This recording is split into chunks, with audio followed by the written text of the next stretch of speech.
Olá pessoal, vou resolver junto com vocês agora um probleminha envolvendo taxa relacionada, ou melhor, taxas relacionadas, um problema muito comum na disciplina Cálculo 1. Então pega o seu papel e lápis e me acompanhe aqui.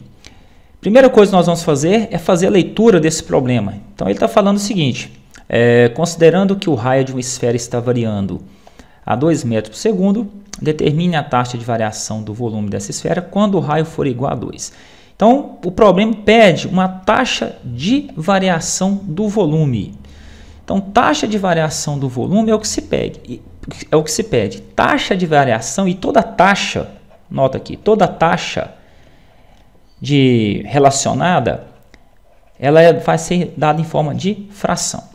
Então, eu aproveitei e já coloquei aqui para adiantar a resolução. Como é uma esfera, eu coloquei aqui o volume da esfera, que é 4/3 de πr3. E todo o problema que envolve taxas relacionadas, nós vamos, na verdade, resolvê-lo aplicando a regra da cadeia, que é essa aqui, regra da cadeia. Se você não sabe a regra da cadeia, acesse os vídeos anteriores para você conferir as dicas. Mas vamos lá. Então, voltando aqui no problema, eu tenho, considerando que o raio de uma esfera está variando a 2 metros por segundo. Pronto, achei minha primeira taxa relacionada. Está variando. Variando significa taxa. Então, eu tenho 2 metros por segundo. Metro está relacionado ao raio e segundo relacionado ao tempo. Então, a primeira taxa que eu tenho, isso aqui ainda são dados do problema, então taxas, eu tenho dr sobre dt, que é metros por segundo, que é a relação de metros por segundo. Então, dr sobre dt é 2. Como ele pediu a taxa de variação do volume, né, e como o raio está em função do tempo, o volume também vai estar em função do tempo, porque ao passar o tempo, o volume vai aumentar. Então, eu tenho dv sobre dt, e é isso que está sendo pedido. Agora, se você olhar aqui, ó, com atenção, e se você verificar que a regra da cadeia são 3 taxas, se você comparar com os dados que você tem, aqui nós temos 2. Então, é necessário criar uma terceira taxa.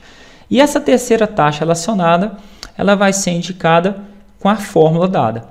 Então, agora nós vamos, ou melhor, eu vou passar para você reescrever essa fórmula.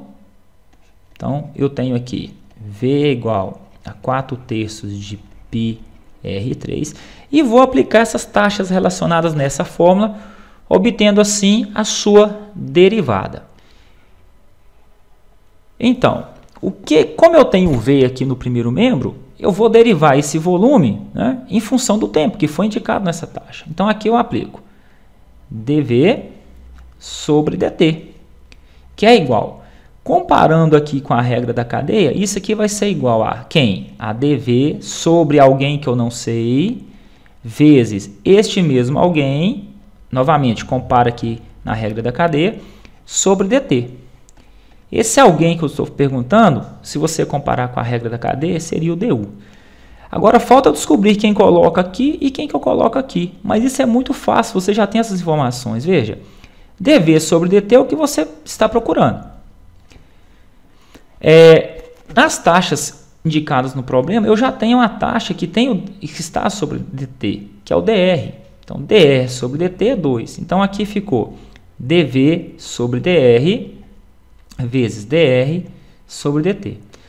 Substituindo agora, eu tenho dv sobre dt é igual a dv sobre dr, sempre essa taxa relacionada aqui, ó, essa primeira taxa é a derivada da fórmula dada. Então, a derivada de 4/3 de πr3 vai ser 4πr2 vezes dr sobre dt, nós já sabemos que vale 2. Continuando a resolução aqui, eu tenho dv sobre dt, que é igual a 4 vezes 2, 8πr2. Agora um detalhe. Ele quer saber qual que é a taxa da variação do volume quando o raio for igual a 2. Então, agora nós vamos finalizar o problema. Quando você chegar nessa parte aqui, o que você faz? Você vem aqui e escreve assim, ó, dv sobre dt, passa um tracinho, e mostra que o raio vale 2. Então, isso é igual. Agora, você vai pegar o 2 e vai substituir na fórmula. 8 vezes π vezes 2 elevado a 2. Então, dv sobre dt vai ser 8 vezes π é 8π, vezes 2 elevado a 2 é 4. Então, dv sobre dt é igual a 32π centímetros cúbicos por segundo. Então, essa é a taxa relacionada entre o volume e o tempo, ou seja, é a taxa de variação do volume que foi procurado. Faço um convite para você assistir o próximo vídeo. Se tiver dúvida, deixe os comentários aí no canal. Um abraço, até a próxima aula.